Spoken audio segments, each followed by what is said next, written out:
Ano ba yun? Opo, Your Honor. Hanggang ngayon ba ay siya ay konsehal? Your Honor, wala po akong news. Sa loob po ako ng kulungan, di ko na po alam. Sorry po. Tungkol saan ang meeting mo noong 2018 kasama si Henry? In-introduce niyo lang po. Sino-sino kayo? Sino-sino kayo ng meeting na Kaming yan? tatlo lang po. Kaming tatlo lang. Si Henry at saka si Small. Si Small. Yes, Your Honor. Oo. Anong sabi sa iyo ni Small? Ibig sabihin, itong si Small, nabanggit niya ang pangalan ni Michael Yang.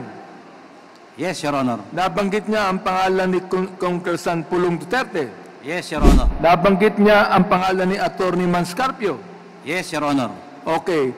Ito, kilala ko po itong si Congressman Pulong Duterte. Sino si Atty. Manscarpio?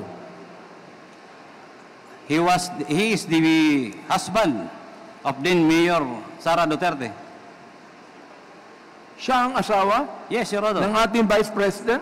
Now, Vice President, Your Honor. Ha? Yes, Your Honor. Nakakasiguro ka? Yes, Your Honor. Involved siya? Yes, Your Honor. Under oath ka? Opo, Your Honor. Mr. Gurban? Oo.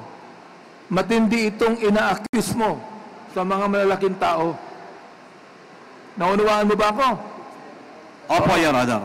So, siya ang naatasan na mag-facilitate ng mga release ng shipment nila sa customs. Sa pagkakaalam mo, ano po ba ang business nila? Business ni Small, business ni Michael Yang, business ni Congressman Pulong, at business ni Manscarpio.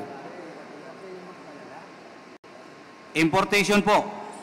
Importation, Yes, Your Honor. but not necessarily drugs. Generalized, Your Honor.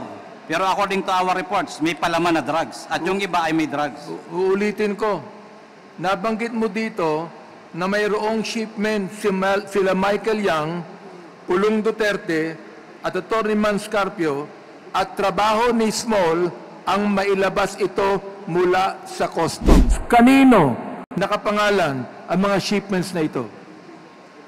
Your Honor, marami pong consignees, yung mga missing containers.